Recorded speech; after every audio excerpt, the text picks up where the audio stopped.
You're watching the Movie Dawgs. We bark about the movies and nothing but the movies.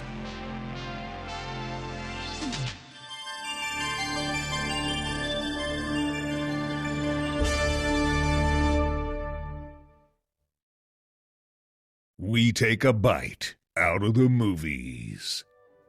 Subscribe to the Movie Dawgs and become part of our film-loving community. Hit that subscribe button and don't forget to click the bell for updates. See you in the next review.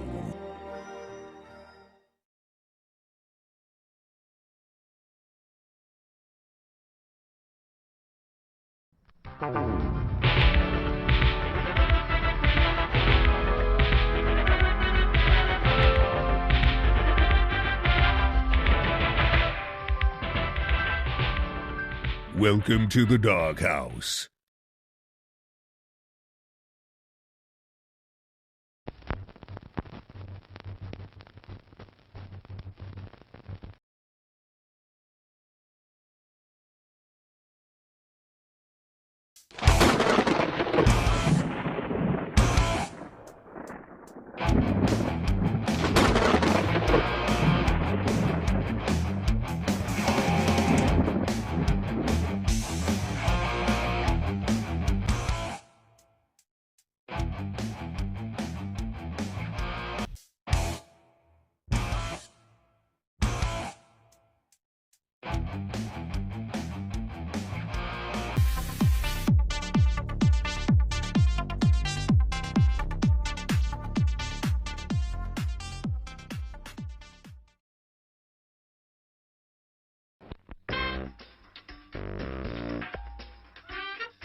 Welcome to Doghouse Joshua Church.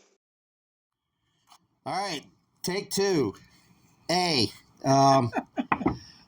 and gentlemen, welcome to the season premiere of the Movie Dawgs Show. This is year 4, and I'm surprised that is even how I can even say those words. But I am here once again with Joshua Church of River Monster Comics in Dunnellon, Florida. Josh, welcome to the show and welcome to the season premiere. Hey man, happy to be here. As always, it's you never get me to not talk about movies. Oh, exactly. Great. This is episode 80, and what we're going to talk about is the movies that are coming up on this year. There's obviously a lot. I'm going to pick out a couple that I'm looking forward to. Josh is going to do the same, and we're going to also talk about a few movies here and there that we don't know why the hell there's a sequel to it. We don't know why the hell there's a remake to it. We don't know why the hell the movie's being made to begin with. So, but anyway, Josh, well, what are you expecting? What's your highest, most look forward to movie? Yeah. I know for me, there's a lot of good stuff coming out. I mean, obviously, Superman is top of the list. I'm very, very, very excited for that. But of course, I mean, you can't not look at the other stuff Marvel's doing, and you have Captain America coming out. That looks really good. It looks like a return to form, back to Winter Soldier and the kind of intrigue and that kind of stuff. And then of course Fantastic Four. What are they going to do there? What's that world going to be? How do they fit into Secret Wars? Just questions. Yeah. So I'm very much excited for all of that stuff. So basically, it's like your top picks are Fantastic Four and Superman. Surprisingly weird, as being a comic book retailer, having everything be a comic book movie. I got plenty of other movies I want to see and I'm interested in seeing, but those two are the top of the list. I'd have to say with me, though, it is, of course, James Gunn's Superman. We already discussed this about the trailer about a month ago. All the love. And then, but for me, it's the Thunderbolts. They really sold me on the trailer. Yes. I've enjoyed the trailer. There's history when it comes to the Marvel TV shows. This could help pay those off. Some of them were not the best. Some of them were, a bit on the slow side. Mm-hmm. You got U.S. Agent. You got the Red Guardian. You got, I guess you would call her Black Widow number 2. Yeah. You got Bucky. and Taskmaster, Taskmaster, Ghost. And then you got Bob. Yeah. The Sentry, as for people who don't know, Bob is the wild card in that whole thing. Like I'm so excited for that movie. Not only did they catch the vibe and they used a great song to kind of introduce it and give the energy of like a Suicide Squad kind of feel, but on top of all of that, as soon as you introduce Bob, fans of comics go, "Oh my God, like that's the Sentry. He's like bipolar. He's like multiple, personality disorder. He's a wholly crazy, powerful, unstoppable Superman type character. Yeah. But he also has a dark half, and he has this, the void, the psycho thing that could just kill everybody, and he's at war with himself. So to introduce that character, you go, okay, are there going to be teammates that are going to die? Is there going to be larger stakes? Because they're selling it as like, this is a fun Suicide Squad fun movie. But by having the Sentry involved, it could get real dark real fast. And so I'm very intrigued by that movie. Yeah. I mean, as I said, this is kind of like they did all their kind of origins on different parts of which the way, when it comes to secondary characters, should be given their point in other movies that's not their own, and they're not the center of the attention, but it makes you go, okay, I'm interested in what this character's got to bring in the future. And I think that's what I hope that the Thunderbolts are going to. Well, same, and it might pay off. It might pay off the strategy that we had so far of having. Well, we're introducing the side characters in TV on Disney Plus and in our shows, and then that way you don't waste any sort of time during the narrative of a film. You only get 2 hours. You only have 2 hours and 20 minutes. So that way you don't have to sit there and go, well, who is Black Widow in this? Who is U.S. Agent? And you have to go into all of that. If you don't need to do that, then you can hit the ground running and just go, and they're in the middle of it. And here we're just going. And then explain as you go. And that just kind of works. So hopefully, if they do it right, then that could lead to, well, it's a purely narrative movie with no introductions have to need be made except for a Sentry. Yeah. And if, the leader or anybody else they want to involve, like any other person they want to weave in. I mean, and this one, you got Florence Pugh, who's it looks like she's the center. Obviously, she's the center character.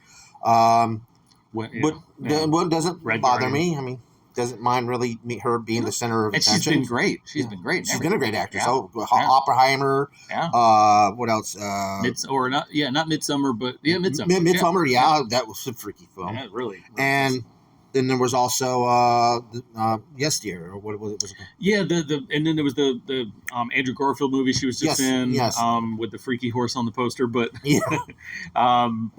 she's done a lot of good work, and her Black Widow has been fun.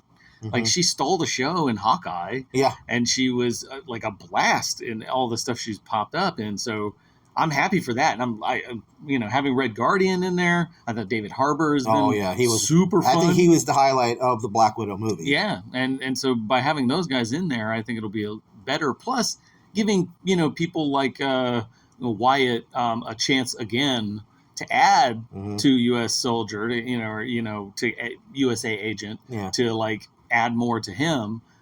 Same with Ghost and Taskmaster.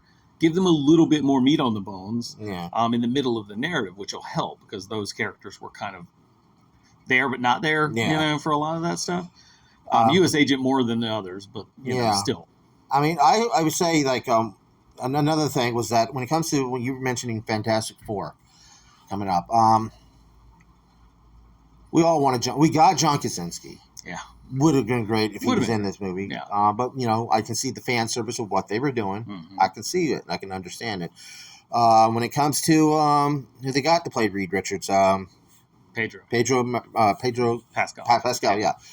I think he's a great actor, but I kind of think, I just don't see him as Reed Richards. I mean, I can be wrong. He can blow it out of the water if he does it the way that Reed Richards is supposed to be portrayed. It doesn't matter.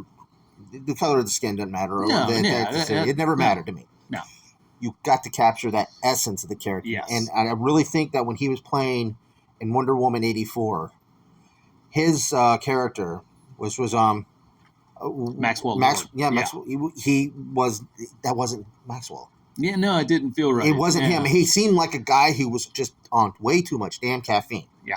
And very paranoid. 80s. Yeah. Very 80s. Like, and he just played it more or less for laughs. Mm-hmm. And that's what kind of, and plus, when it comes to the Mandalorian, he's not in the damn suit all the time. That's not him. He's doing the voice. He's there on the work special days. But, and I really haven't had a chance to really get a taste of his actual acting abilities. Yeah. Yet. Outside of Last of Us. Yeah. Yeah.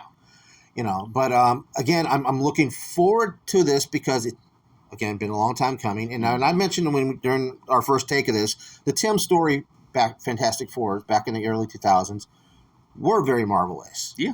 You look at those could have easily been put in the phase 1 and phase 2. Well, very much so. With just like a piece of a puzzle. Sure. There's only tiny elements. There's only every now and again an outdated joke, or Galactus being a cloud. Or whatever. that actually that's what kind of killed the. It really did kind of kill it because you did Silver Surfer so good, and you were like, Galactus is a cloud, and everybody's like, what? Yeah, I mean that right there kind of thing killed the franchise right there. Comic book movies were just not ready. Yeah. For a giant purple man who wants to eat the planet. Yeah. And now we've seen Celestials, and now it's like, okay, I could buy a big celestial being that ingests a planet, like breaking it apart and like inhaling it or something. Yeah. But then it would be like, well, that's a bridge too far. I mean, this is the time when X-Men were like, no yellow, no colors, all black. Yeah. We had to thank Batman '89 for that. Yeah, for all the good that it did, it was like, well, this is the only way we can make a superhero film is to make it black and edgy and dark, and Bullseye has to have a bullseye carved on his forehead. Yeah. We can't have the suit. You go, well, that sucks, Yeah. But outside of that, the casting in those movies is good. The feel, outside, I will on a tangent, I will say. Doom was their major miss, but still good actor. I like him. He was in Nip Tuck and a bunch of other shows. Charmed. Yeah, I know. Good actor, but I just didn't think he fit Doom. And they kept giving him powers. Doom's brain was his power. Yes, like he's a scientist and a warlock kind of, So he's mysticism and science mixed, and they just never seemed to get it. And then when they did the Fan 4 stick, he made it worse. Oh God! And that movie's atrocious film you can tell that it was directed by different people. Yes, and it's a good director and good cast, but it just did not come together, and I don't know if it's studio interference or whatever, but the thing that gives me hope about this one is that they want desperately to give us the Fantastic Four that we know from the comics. They want desperately to get it right, and I hope to God that they can get those details right, that Pedro can pop on screen and be a little awkward and be a scientist and be nerdy and totally buy it. And we go, yeah, absolutely. I feel like he's the biggest question in the cast, even though he's the one with the most credibility or, I guess street cred, people know him. But the other people, they all seem to fit perfect. Yeah. You just go, wow, okay, yeah, she's great. He's great. He's great. So for me, it's really comes down to, do they pull it off? Do they make that movie feel the way the comic should feel and the way that we've wanted Fantastic Four to work? And it's being done in an alternate 60s. Yes. Which I always thought would have made sense, because the greatest Fantastic Four movie that has been made that's not a Fantastic Four movie was The Incredibles. Yes. Absolutely. That got the dynamics of it. And Disney had that property. They could have always gone, look, this is how it's done. Man. Yeah, we did it already. Yeah. There it is. Do that. And it's super smart for them to say, okay, let's set it in the 60s. And then they can be a product of the 60s, which they were. A science family that does cool cosmic stuff. It was the dream of like the Jetsons. That 60s era optimism of we're going to the moon and now we're going to do big things. And to have that be in an alternate 60s where all that stuff happened. Well, then that makes it to where when you fold them into the universe in Secret Wars or past Secret Wars, you fold them in and now they're fish out of water. Yeah. Now they're 60s relics being put into this realm, kind of like Captain America, which works for Captain America as well. We got to modernize him, but we got to keep him a product of the 40s. The same thing with Fantastic Four. By not modernizing them then and they come out of the 90s or 2000s, it's smart to go, no, their product's the 60s. They'll have that 60s vibe. Yeah. And they'll carry that and have to be a blend of 60s them and modern them now. Yeah. It's smart. I mean, for me, though, my worries is with Captain America, New World, was it New World Order this time? They've changed the title. They've changed the title. They've re-edited this film. They have reshot this film almost from scratch. Yeah, Giancarlo Esposito added out of nowhere, like he wasn't in the film originally. Yeah. Anthony Mackie, you love him. Great actor, fun. Oh, he is. When you see him in interviews, you can tell this guy is having fun. He's on a ball of it. He knows that time is short when it comes to a movie career or an acting career, and he's earned it. Yes, he's earned it. He's paid his dues as a character actor coming up, being in 8 Mile and movies like that over the years. He's earned his spot, and he's a good dude. And you hope it's like, you deserve your shot. Hopefully this is a good one. I mean, as I said, I hope that they were able to get it together. I mean, of course, Harrison Ford is the main focal point. He's taken over the character of Thunderbolt Ross, which, again, makes you wonder if the Thunderbolts is connected with him, the way it's supposed to be in the comics. What the asterisk means. And then, of course, if only and got Harrison Ford taking over the part from that was originated by William Hurt. Which R.I.P. Yes. Great actor. Oh, amazing. Yeah. If anybody get a chance to see him in The Big Chill, it's a great film. And Body Heat. Mm-hmm. Great in The Village, too. Oh, yeah. And Broadcast News. Yeah. Fucking legendary. Yes. Yeah. But I think my complaint was the mustache. Oh, yeah. To see the Red Hulk with the mustache, would have been. Yeah, because I really wanted to see, well, if you're going to have, Harrison Ford be Ross, he should have a mustache. Or at least have him start the movie with a mustache and he shaves or something. Just to carry over so people who don't know will go, oh, yeah, the guy with the Accords. Yep. Yeah. But as I said, it's really my only thing. It's not really on my radar because I think that when it comes to the Marvel movies, the top of the heap has been Winter Soldier. Yes. That is that's got to be up there in the top 5 best comic book movies of all time. For sure. It won the Russos' Infinity War and Endgame. It set them as the directors, the best directors that is. And it's the reason why they're back again for Secret Wars. But it's like, so you think, Marvel's been chasing that ever since. Yeah. And really the thing that's been missing, the thing that they have not done is they need to allow their characters to go, okay, look, you can have like a grown-up movie with superheroes. Yeah. It doesn't have to be, it's super fun all the time, and it's good to have those. But sometimes you have to have one that goes, no, the stakes are high. Yeah. And the emotion levels are high, and it feels like real people. Like with the Falcon and the Winter Soldier. Yeah. Which I felt it was good. Yeah, I thought the villains, the Super Troopers, were a little bit. A little bit, yeah. But the person that stole the show was, of course, Baron Zemo. Oh, of course, he was fantastic. He took a character that was a little one-dimensional in Civil War, but he made him he made you like Baron Zemo. Yeah, the most dorkiest looking comic villain. Yeah, the purple, and he made the mask. The mask worked. And the mask worked. It worked. I don't understand how that stupid mask would look good. Yeah, because I looked at Baron Zemo always as a kid. I'm thinking, this guy looks like he belongs in Vegas. Yeah, really. Is he I thought he was a Vegas. He's got a mask. He's wearing a crown on top of it. And he's got fluffy little... The king's, like, I don't know. Spotted little... robe. Yeah, or something like that on his shoulders. With the spotted fur and stuff. Yeah, it was really like, what the heck is that? But, again, I'm fabulous. I'm hoping for Anthony Mackie's sake because she's carrying this film. And it comes with extra weight. And that's the other part of it. It's like, you're not only are you an actor who's been tasked with taking over for Captain America, who was already Chris Evans and legendary, but then you're also carrying it as a black actor who takes over a role from a white actor. But the thing is that people don't realize this has happened in the comics. It has. And I don't know how long Falcon stayed as Captain America in the comics. He's still Cap. Him and Steve share the mantle of Captain America. And it's good that they never took it away. They always said, no. Like, Steve's like, of course Steve would go, yeah, you're Cap. I'm Cap, you're Cap. Yeah. It's fine. Because he earned it. In the comics, he earned it. And I feel like there's extra weight there of, people are already going to throw racism at you. They're going to say DEI this, woke that. But, like, it happened in the comics. They're doing it here. They've The character is right. The actor is right. It makes sense if Chris Evans wanted to step aside and take a break, it made sense for them to give it to him and say, "Yeah, you're gonna take a shot."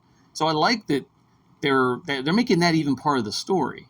The line of "You're not Steve Rogers" is almost kind of that same kind of dig in a different way, and it makes the story more of, well, I have to earn the mantle of Captain America in this movie. So that means that this one has to be good. And I hope for his sake that it is. I hope it's great. Just so everybody can shut up and it won't be a thing.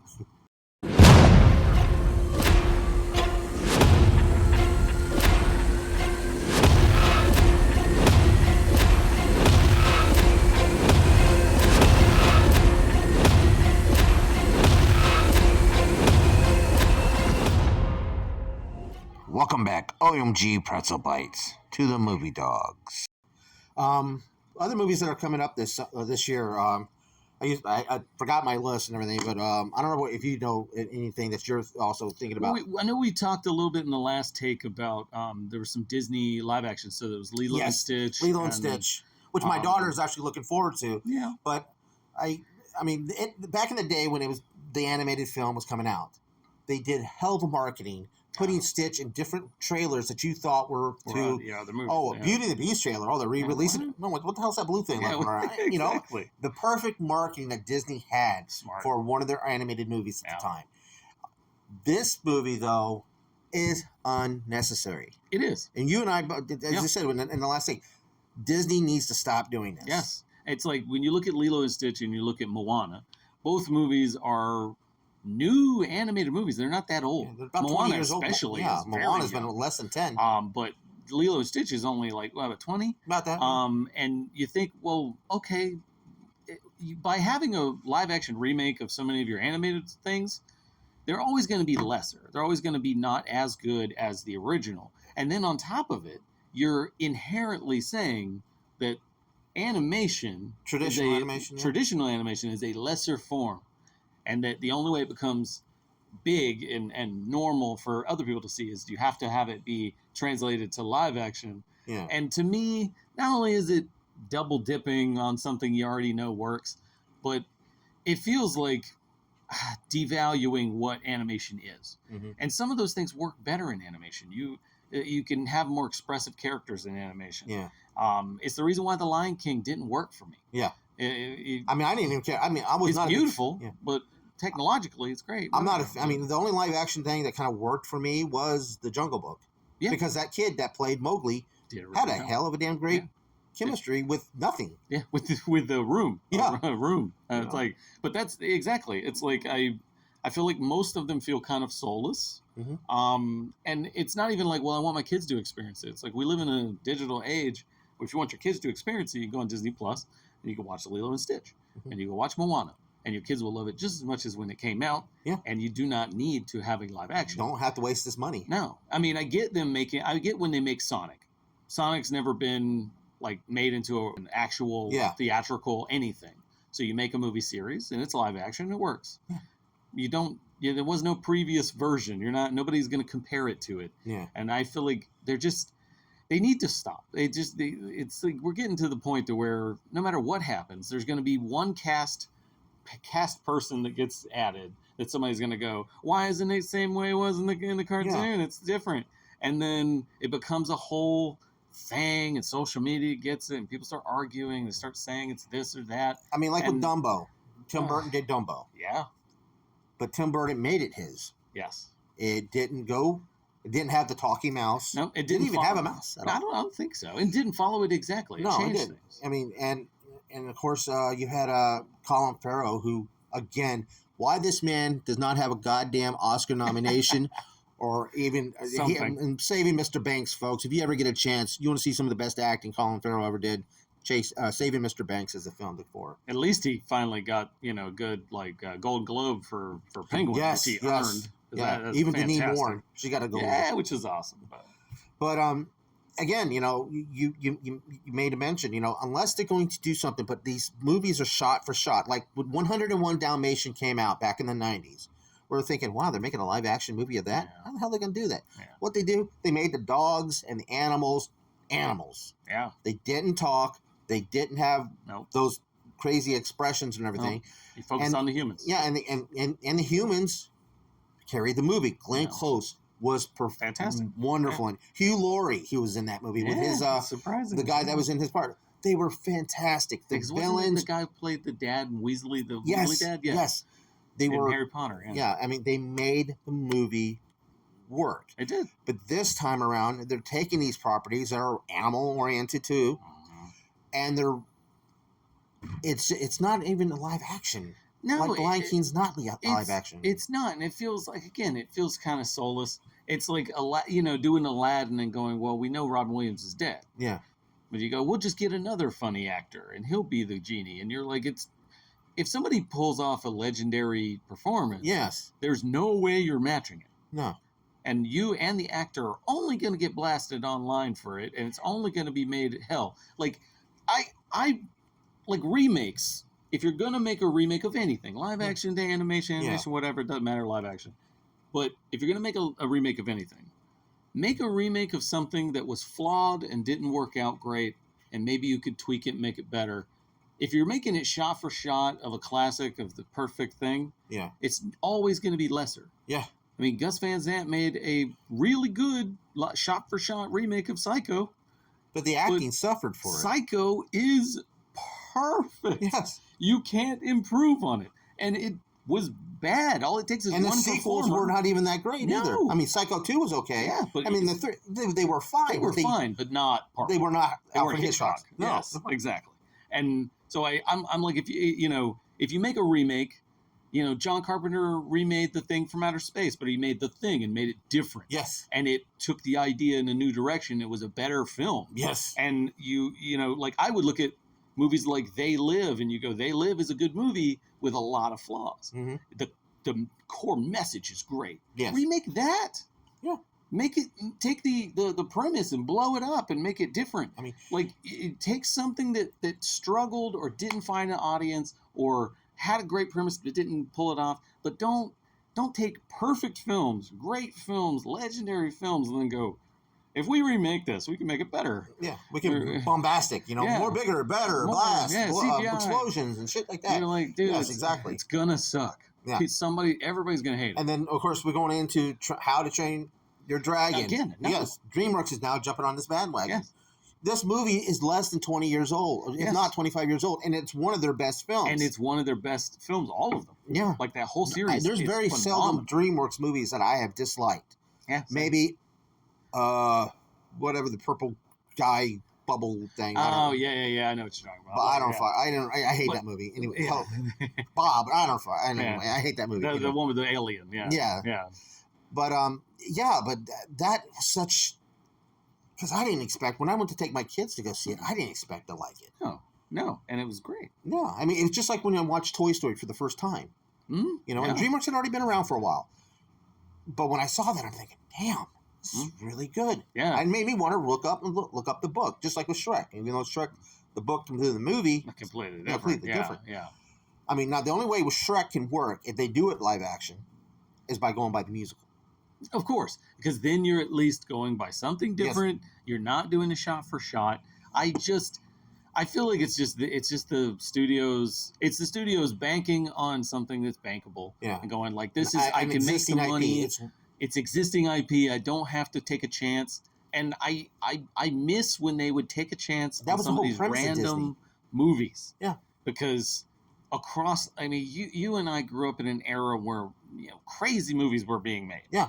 Like they were like, well, you need a blind hitchhiking, samurai or whatever. Cool. Yeah.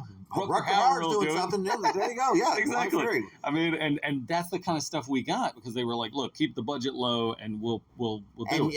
And we had the home video market, which made up for almost anything that a box office would. Pretty much, because there's always going to be a random video store is going to buy a couple copies to try to say, hey, check this movie out. Oh yeah. And now, I just feel like they play it safe. Yeah. Far too often. I mean, and that's not the Disney. That was not how Disney was founded. No, hell no. And then speaking of that, Tron Ares, the third Tron movie. Yes. Which again was one of the reasons why the first Tron was made, because the executives at Disney at the time in the early '80s were going, well, what would Walt have done? Yeah. and the premise of what push the envelope. Yeah, push the envelope. That's exactly what the original film. Now, Jared Leto will be. I don't know what the hell he's doing in this movie. Yeah, who knows? because details are sparse. Yeah, but I don't even know. I don't even think Bruce Boxleitner's in it. I do know that Jeff Bridges is in it. I don't know the guy who played his son in the first, because Tron Legacy was amazing. I love it. And I love the first Tron. Same. I love Tron Legacy. I love that movie. I saw it in theaters on opening night with my kids because I got them to watch Tron. My two biggest disappointments of movies that came out, Disney made both of them, and that did not do well. But I love both movies, and I don't understand how they didn't find their audience. I think it's marketing, a whole other things, but Tron Legacy, which has one of the most goated soundtracks ever. Oh, yeah. That soundtrack is phenomenal. Sells out on vinyl every time they repress it. And John Carter. Yes. What a good movie. Ended on a cliffhanger. Never gave us anything because more. You know why? They bought Star Wars and decided not to. We got this lucrative IP that's money in the bank, which I'm not going to say. No, they didn't make money. It did. It made money, but just not enough. No, and they axed it, and they said, they marketed it as like, before Star Wars, before, Lord of the Rings got made into a movie, all these other things, it was this. Yeah, and Edgar Allan Rice was, he wrote Tarzan. Yeah. If they had got those properties, imagine, they could have made a whole new property of existing characters that have public domain written all over them. Yep. Don't have to pay a dime. And you can take all kind of chances with them. Exactly. You can do whatever you want. And I don't know if it's Taylor Kitsch's family. I don't know if they killed gypsies whenever they were, young or something. But every movie he's ever in that's a big budget film, Taylor Kitsch it fails. Yeah. And I feel bad for the guy because he's a good actor. Yes, and he actually did a pretty decent Gambit. He did. Yeah. And of course, he was in the worst Wolverine movie. Yeah. It's like, Jesus, man. I mean, and again, a waste of Liev Schreiber as well, because the best Sabretooth. Absolutely, 100%. But it's a shame because Tron Legacy is a very good film. And I hope that the new one is good. Yes. Jared Leto can be great and terrible, depending on what he's in. Yeah. So hopefully the director's solid. I don't solid. hold Joker against him. I don't, because that was studio bullshit. Yeah. David Ayer probably made a better film that was then hacked up. Yeah. And most of Leto's stuff ended up on the cutting room floor. And again, he's been in good stuff, he's been in bad stuff, but he's a good actor. Yes. When given good material and directed well. Yes. He was great in Blade Runner. Yes. There's no problem in that. So and I'm not gonna. Yeah. He's a weird guy. He's a cult leader. He's got all kinds of weird stuff going on. But he's a musician. It's pretty much. When it comes to his acting ability, is there. It's been there since My So-Called Life all those years ago. He's a good actor.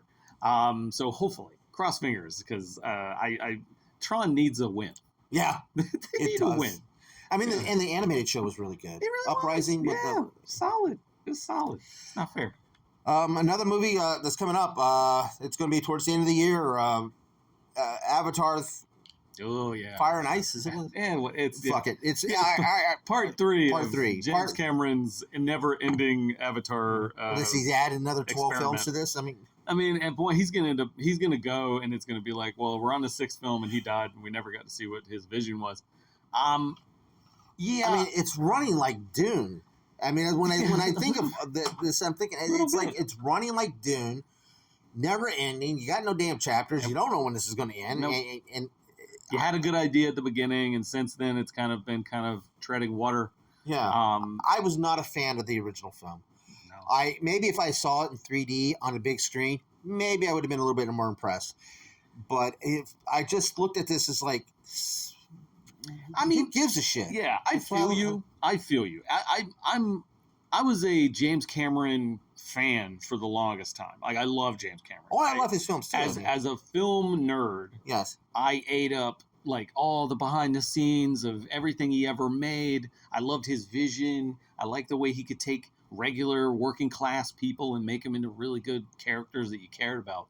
However, after Titanic, I don't know what happened. I don't know if the Oscars and all that got to him. I think that Oscars went right up to his ass, to his head. Yes, and I think he was I see a douchebag. Yes. I mean, I saw a guy that's an alpha male that could take a damn project and say, listen, you guys are doing it wrong. You're taking forever. I'm going to take over. Yeah. Which he did in one of the movies that Robert Drew Corman did. Yep. He kind of ghost directed one of the movies that he was a set director on.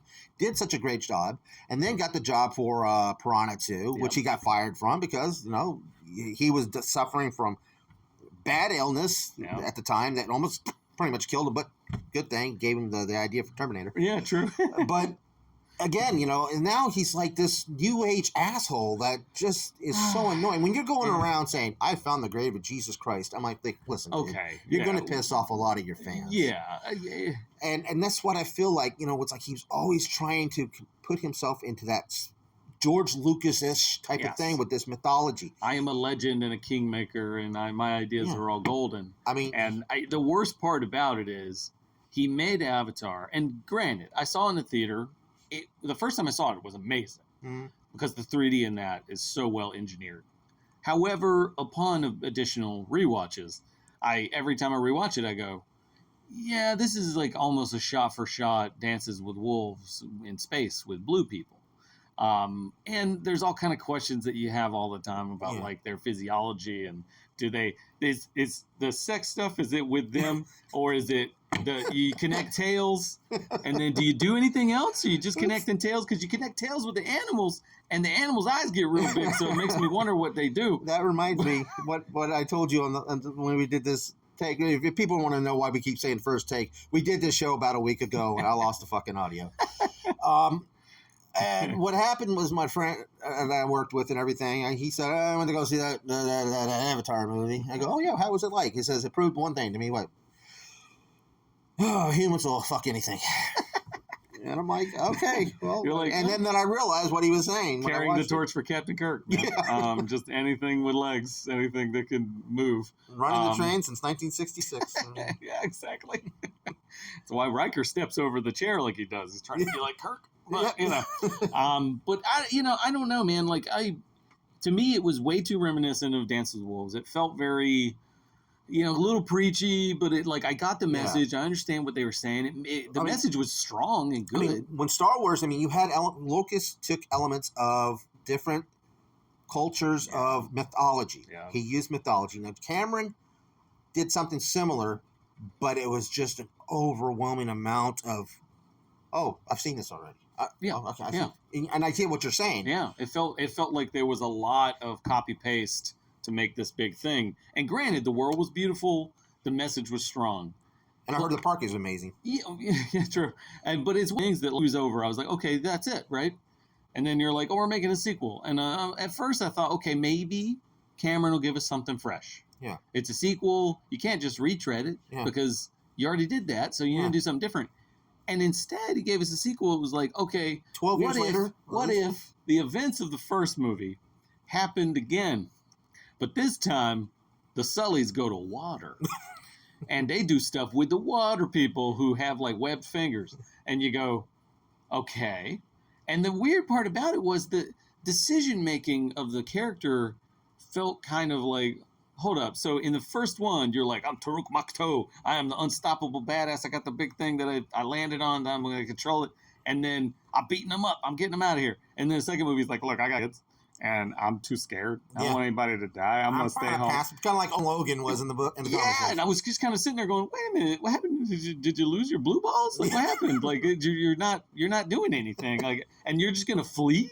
And then by fleeing, he literally drags his butt to another place with another peaceful tribe and then draws the bad guys to them. Yeah. Literally destroying them. It's almost like it's like paint by numbers. Of course. You were like, we're going to have the same thing where the invasion's going to come in, they're going to invade, they're going to try to take over, they're going to kill everything and all that. And then you have to rise them back up to fight back. And it's the same thing. And it's the same bad guy. You don't even give us a new bad guy. Nope. It's the same bad guy and he put himself in a blue man body. Cool. What are you doing? He died. What are you doing? And I just at least give us something fresh. And and that's why when I hear the new one, I go, okay, let me guess. Fire people? Like, are they the Avatar people that live near volcanoes? And so they're red, and they have like heat resistance or something. I haven't even seen Like, the footage from anything. I haven't seen anything. I haven't even seen the second one. So. The second one is not great. It's beautiful. Don't get me wrong.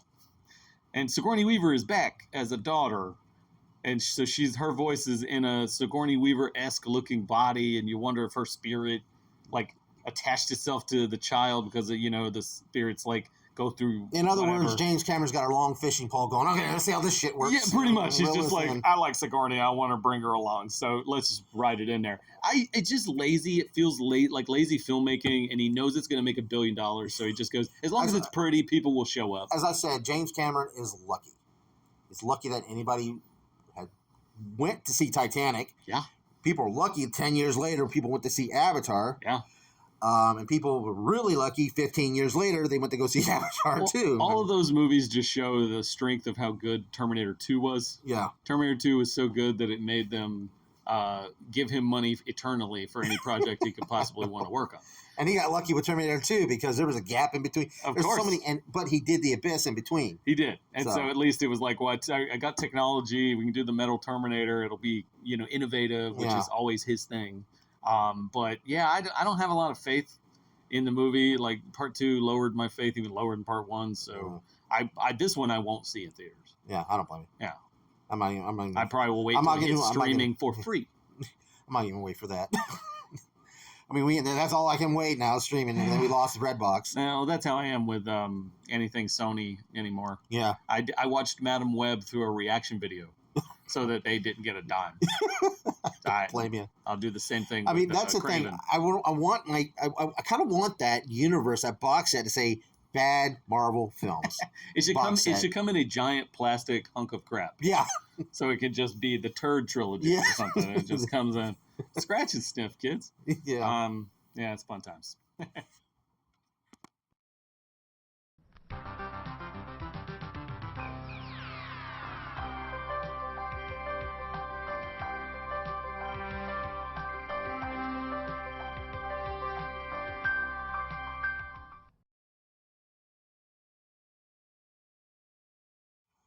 All right. Well, there's so many other films coming out this year. We're just going to say it right now. We're not going to go into too much detail. Yeah. But you said Freakier Friday. Yeah. Who gives a shit? Yeah. Mortal Kombat could be good. Yeah, I would hope so. That first one was great. I liked Kano. Yeah. This would be interesting. There's the new Jurassic World, which yawn. Please stop making these. At least give us a 10 or 10-year gap. I'd be dead in 10 years. Yeah, just give me about 10, 15 years and then go, we're doing another Jurassic Park. And you go, oh, cool. I missed those. Yeah. I've seen too many of them now. It's 28 years later, which looks great. Yeah. The first movies were really good. It looks intense. I'm excited. Great trailer. Oh, yeah, very much. There's the Minecraft movie, which could be terrible or could be fun. Yeah. I don't know yet. It's very up in the air. There's a bad trailer and a good trailer, and I don't know which one to believe.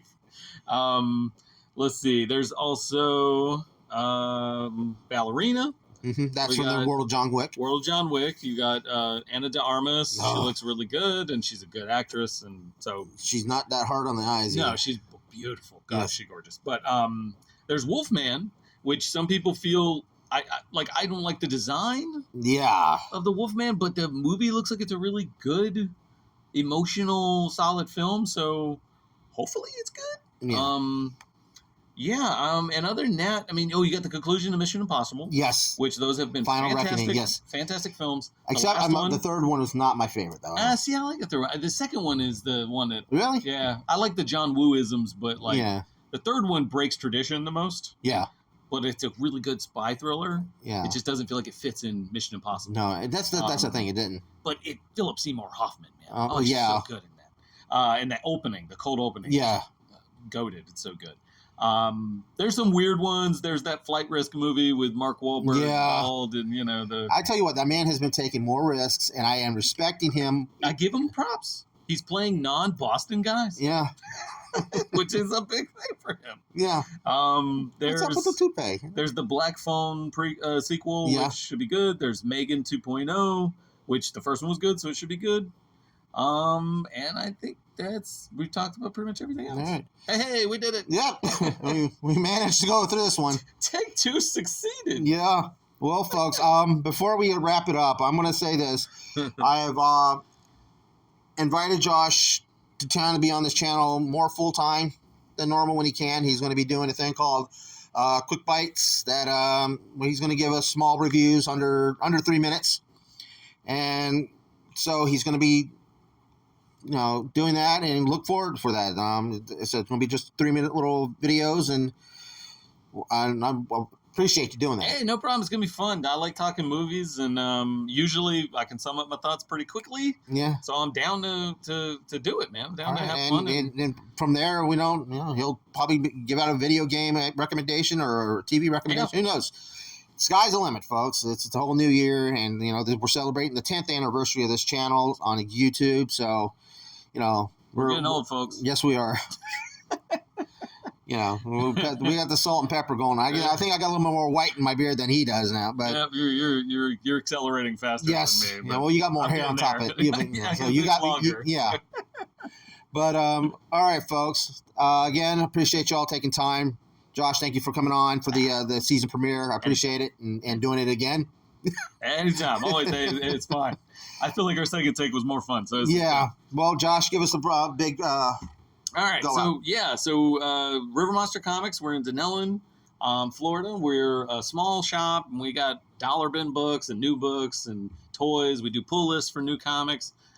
We ship, so if you're out of area and you want something cool, follow us on social media and see if I can ship you. I can send it. I can invoice your phone. Be happy to do it. But we're a fun little store. I'm always here. Stop by and say hi, man. I'm happy to do it. All right. Well, Josh, thank you again. And folks, again, thanks for watching.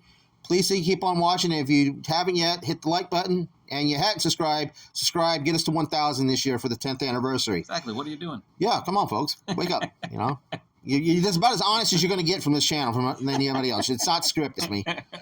But again, folks, subscribe away. And again, to everybody out there in Hollywood, at the time that we're filming or we're taping this, it's been 3 days now, and Hollywood's literally burning to hell. Yeah, all the love, man. So stay safe. Yes, exactly. I know a few people that's living out there. So same.